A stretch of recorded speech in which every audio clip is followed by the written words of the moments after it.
Ciclo de debates sobre o direito eleitoral analisa permissões e vedações durante as campanhas dos candidatos. Diretora-geral do TRE tira dúvidas sobre o cadastramento da biometria. Deputada Tia Ju é eleita para coordenar a Rede de Mulheres Parlamentares das Américas. E plenário aprova projeto que faz alterações e cria novas regras na estrutura do Fundo Soberano do Estado. O Jornal da Alerj está começando agora.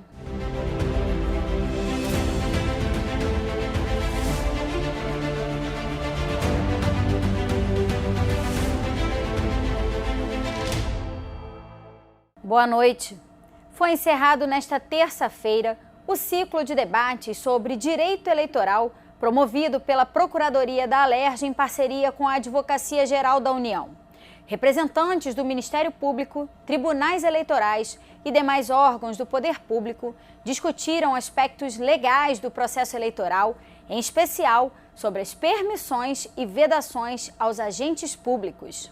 Ao compor o primeiro painel do dia sobre publicidade institucional no ano eleitoral, a coordenadora nacional da Academia Brasileira de Direito Eleitoral e Político, Vânia Aieta, destacou que as permissões e vedações demandam uma análise complexa e subjetiva, com interpretações diversas. No entanto, ela reforçou que alguns pontos definem bem o que é e o que não é permitido, como o fato de a propaganda ter sempre a finalidade informativa e os limites de gastos impostos pela Lei das Eleições, que foram ampliados recentemente. Tem que se tomar muito cuidado porque existe a questão da impessoalidade, existe o problema do desvio da finalidade, né, nas questões da propaganda institucional. Nós temos que ter um cuidado muito grande, porque isso não quer dizer que o prefeito não possa aparecer na propaganda, não quer dizer que as coisas não possam ser mostradas, divulgadas, né? Até porque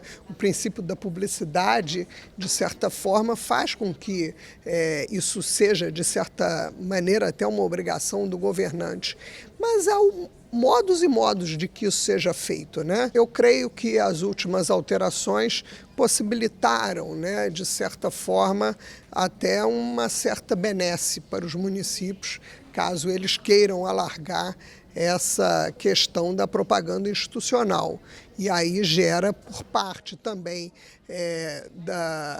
do Ministério Público, né, dos órgãos de fiscalização, maiores atenções em relação a eventuais cometimentos de ilícitos. O segundo ciclo de debates tratou do uso abusivo de bens materiais e serviços públicos.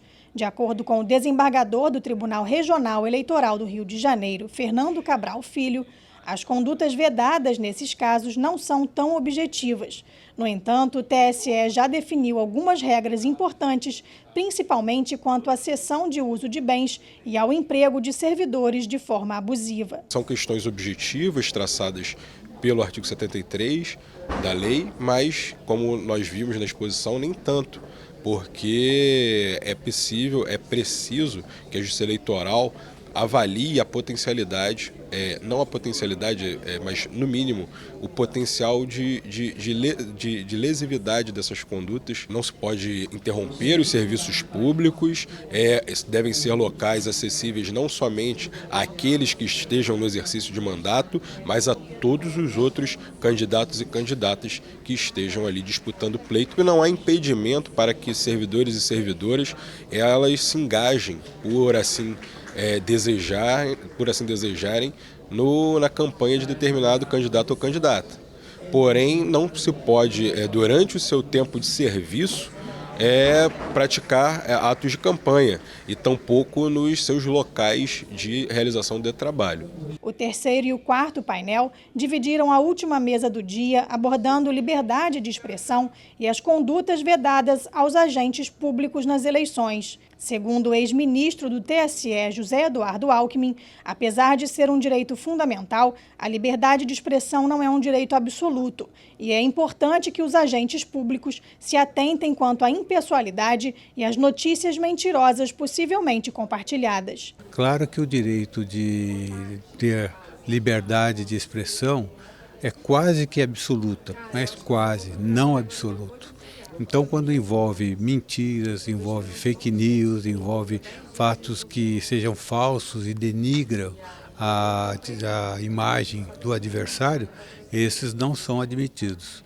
E aí todos têm que tomar cuidado, principalmente os agentes públicos, porque eles têm uma liberdade muito contida nas suas manifestações enquanto no exercício da função, porque deve timbrar pela impessoalidade e pela não autopromoção dessas manifestações. A juíza substituta do TRE de São Paulo, Daniele Galvão, também pontuou a importância da impessoalidade nas ações públicas e lembrou que as condutas vedadas são restritas às legislações. O que não está listado como conduta vedada não é conduta vedada.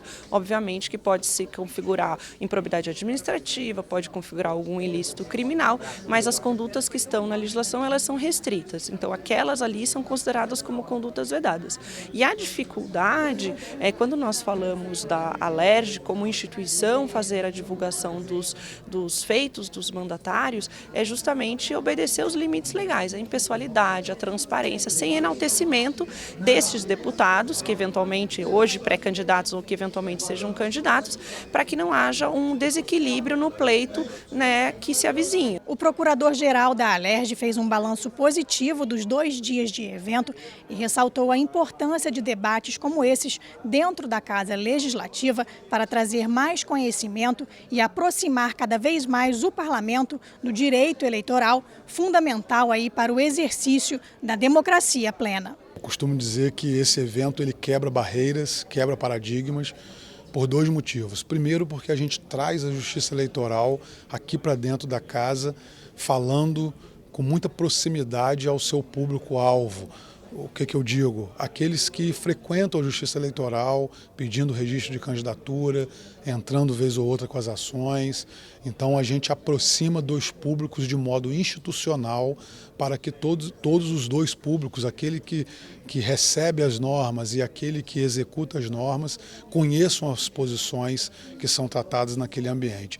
E também porque a gente traz aqui para a Alerj instituições de grande peso, a gente traz aqui para dentro da nossa casa pessoas que nunca frequentaram a casa, a gente aproxima a comunicação, a gente quebra paradigmas e a gente permite desmistificar muita coisa. E o Tribunal Regional Eleitoral do Rio de Janeiro iniciou em janeiro uma campanha para cadastrar a biometria de 100% do eleitorado fluminense. A diretora-geral do TRE esclareceu as dúvidas sobre o cadastramento. Acho que até dia 8 de maio é o prazo para os eleitores regularizarem a sua situação perante o cadastro eleitoral. Mas nessa campanha de coleta biométrica, a gente tem uma consulta disponível no site. O eleitor pode saber se ele já tem a biometria, seja coletada pela Justiça Eleitoral ou importada pelos convênios que a gente tem com os órgãos de identificação. Se o eleitor não tiver coletada a biometria, ele pode comparecer a qualquer zona eleitoral do Estado, das 11 às 17 horas, e coletar a biometria, ou então aproveitar uma das nossas ações. A gente tem feito muitas ações itinerantes, ido ao encontro do eleitor.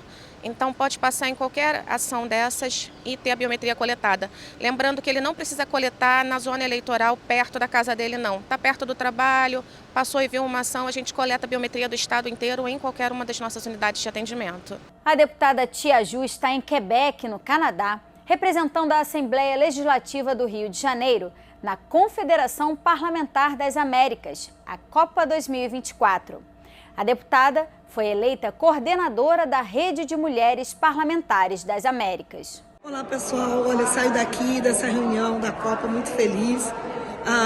Tivemos várias deliberações e também a votação da nova composição. Nessa votação também teve a nova composição, a eleição da presidente da Rede Mulher, que ficou com a deputada Camila Toscano, Naliana, e eu também, que fiquei na coordenação das Américas, representando aí a nossa Assembleia Legislativa, coordenando os trabalhos regionais nas Américas. Fui eleita também, fiquei muito lisonjeada pela escolha, muito orgulho e agradecer ao meu presidente por me proporcionar estar aqui participando desse grande evento de hoje, poder fazer parte com um assento na rede de mulheres da Copa. Grande beijo, gente, muito feliz. A sessão plenária desta terça-feira foi presidida pela deputada Renata Souza. Em homenagem ao mês das mulheres, comemorado em março, as parlamentares da Alerj vão se revezar no comando das sessões. E hoje foi discutido o projeto de lei complementar que propõe alterações e novas regras na gestão do Fundo Soberano do Estado. O fundo foi criado em 2021 para receber recursos excedentes da exploração do petróleo e do gás natural. Entre as alterações propostas pelo deputado Fred Pacheco estão a adoção de medidas para facilitar e dar mais segurança jurídica na alocação de recursos no fundo e mudanças na composição do Conselho Gestor, que é o órgão responsável por definir as diretrizes para a utilização das verbas disponíveis no fundo. O Conselho hoje é formado pelos secretários de Estado da Casa Civil, de Planejamento e Gestão, de Desenvolvimento Econômico, de Fazenda e de Energia e Economia do Mar. De acordo com o texto, também vão integrar o Conselho um deputado estadual indicado pela presidência da Alerj e um representante do Poder Legislativo ligado à Procuradoria-Geral da Assembleia. O projeto aprovado depende da sanção do governador para se tornar lei. A gente propôs que, de fato, a sociedade civil estivesse bem representada, tanto pelo Executivo quanto pelo Legislativo, e tendo, de fato, alguém do Legislativo que é a pessoa que hoje representa efetivamente a sociedade civil através do voto soberano, e também tendo a Procuradoria-Geral do Estado, que é também um órgão importante, fiscalizador e que pode auxiliar no controle desse processo. Então, a grande mudança deste PL é fazer essa reorganização do processo, criando o seu conselho gestor e também os comitês consultivos, que são os comitês que também vão fazer parte deste momento. Analisada também a mensagem do governo, que reajusta de 70 mil para 120 mil o valor final dos veículos com isenção de ICMS destinados para pessoas com deficiência física, visual, mental, síndrome de Down e autistas. Na justificativa, o governo explica que o custo da fabricação de automóveis no Brasil teve um reajuste de mais de 33% de 2009 a 2018. Para realizar essa alteração, o Poder Executivo internaliza 2 convênios de ICMS, um de 2021 e outro de 2023, aprovados pelo CONFAZ, o Conselho Nacional de Política Fazendária. O texto aprovado segue para análise do governo. Pela realidade do país, é muito difícil você comprar um carro 0 quilômetro e que atenda às necessidades com 70 mil. Então, aumentar para 120 mil reais, isso ajuda muito. Nós estamos fazendo esse aumento paulatinamente, estamos negociando para que suba para 200 mil, mas face ao processo de recuperação fiscal não está sendo possível. Então, a gente entende também que dá para fazer de maneira paulatina, mas sem dúvida nenhuma já é um avanço e a gente considera isso um grande ganho para a pessoa com deficiência. A deputada Célia Jordão pede ao governo a implantação do programa Cartão Material Escolar na rede pública de ensino. A ideia da parlamentar é garantir o material escolar para os alunos das escolas públicas estaduais. A concessão do benefício pode ser feita por meio de auxílio financeiro para que os pais ou responsáveis comprem o material ou pela distribuição direta dos itens adquiridos pela Secretaria Estadual de Educação. A proposta aprovada em segunda discussão depende da sanção do governador para se tornar lei. Foi para dar para esse aluno a autonomia dele ir no próprio comércio, escolher o seu material escolar. Isso também barateia os gastos do governo do estado, mantém as despesas dentro do próprio estado do Rio de Janeiro e gera também arrecadação, porque normalmente quando você promove licitações grandes, os fornecedores maiores vêm de outros estados. Então essas despesas não são realizadas aqui em solo fluminense. Projeto do deputado Carlos Mink garante às mulheres o direito a exercer a maternidade com autonomia, não devendo ser submetidas à violência institucional motivada por seu estado de saúde, uso de drogas, condição étnico-racial ou econômica. O texto veta as decisões arbitrárias de afastamento de mães e crianças sem o devido acompanhamento por equipes das unidades básicas de saúde, consultórios de rua e centros de atendimento psicossocial. A exceção é para casos em que a criança for submetida a maus tratos e negligência comprovada. O processo de adoção deve ocorrer apenas quando estiverem esgotados os recursos para manter a criança com uma família natural ou extensiva. A proposta recebeu 6 emendas e vai ser analisada pelas comissões. Determina que haja um acompanhamento, né? Um familiar, a Defensoria Pública. Uma razão de peso para esse afastamento, por exemplo, se infringe castigos, maus tratos à criança, aí sim justifica o afastamento. Mas apenas pela vulnerabilidade da mulher, sem a defensoria, afastar definitivamente é uma coisa muito grave. Então, a lei garante a maternidade, estabelece em que condições isso pode realmente haver esse afastamento. Outro projeto da deputada Célia Jordão autoriza o governo a implantar o programa Cartão Material de Apoio ao Trabalho Pedagógico, destinado à compra de materiais para professores, pedagogos e coordenadores pedagógicos do ensino médio da rede pública estadual. A Secretaria de Educação do Estado deve listar os itens que compõem o material de apoio, que será concedido uma vez ao ano.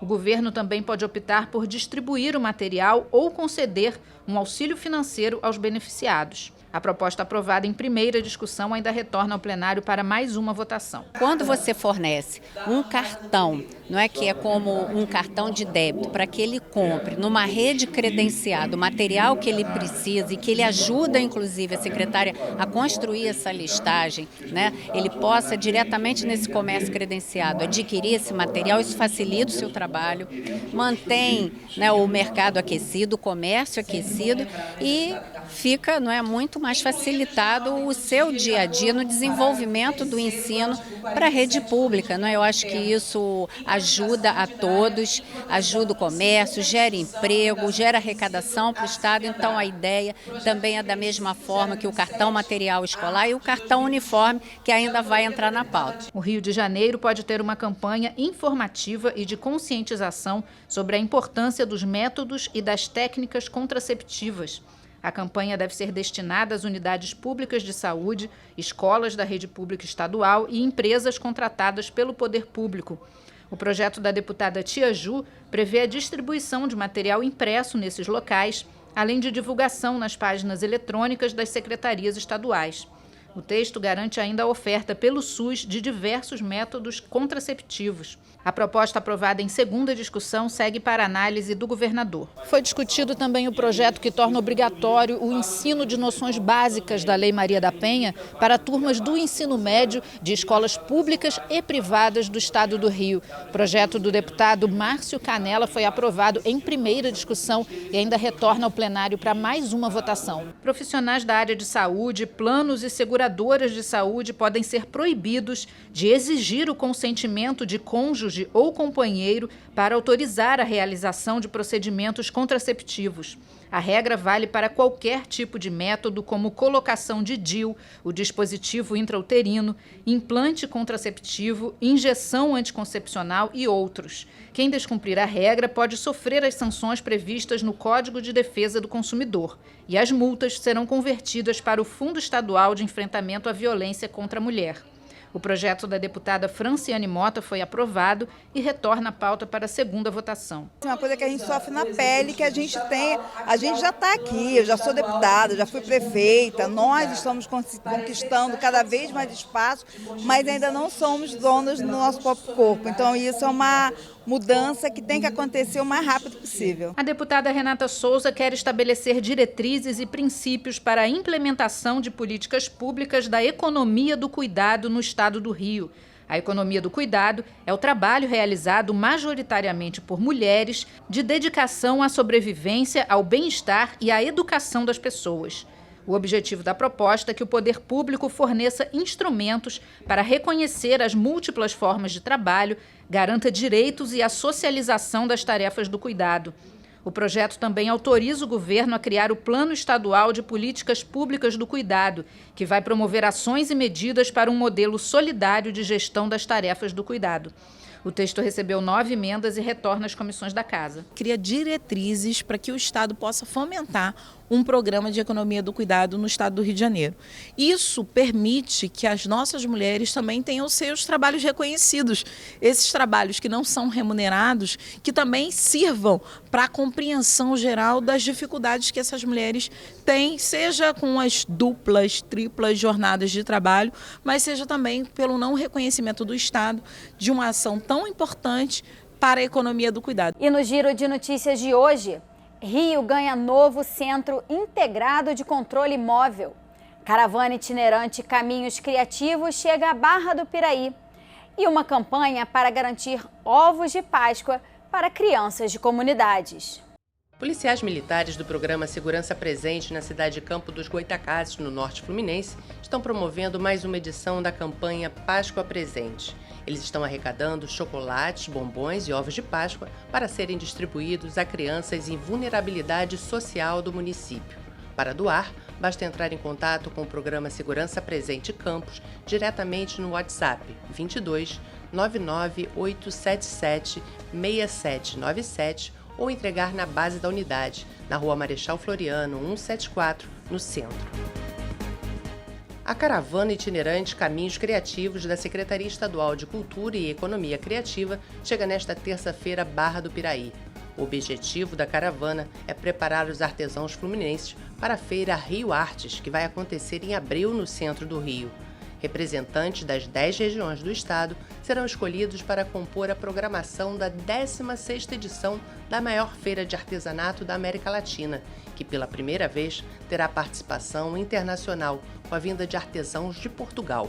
A organização do evento espera mais de 30 mil visitantes na edição deste ano. Essa ação que visa valorizar o artesanato do estado do Rio de Janeiro, através da Secretaria de Cultura e Economia Criativa, potencializa toda a importância da identidade artesanal aliada à economia criativa e ao turismo. É uma ação muito importante, porque tem como objetivo final geração de trabalho e renda dos artesãos de todo o estado. O governador Cláudio Castro entregou na manhã de ontem à Polícia Militar o novo Centro Integrado de Comando e Controle Móvel. São 2 caminhões adaptados com equipamentos de última geração. Entre eles, 2 drones de longo alcance. As câmeras dispõem de zoom capaz de aproximar o alvo em até 200 vezes, além de câmera térmica. Um investimento de R$ 8.600.000. A nova tecnologia será empregada em mega eventos, já previstos como a Conferência Global G20 e o Réveillon. É uma extensão do Centro Integrado de Comando e Controle. A ideia é que ele e o CICC funcionem exatamente juntos. Então, tudo que está acontecendo aqui está sendo refletido no CICC. Ele realmente é esse Centro Integrado de Comando Móvel. Então, ele vai, mas usa o CICC como base.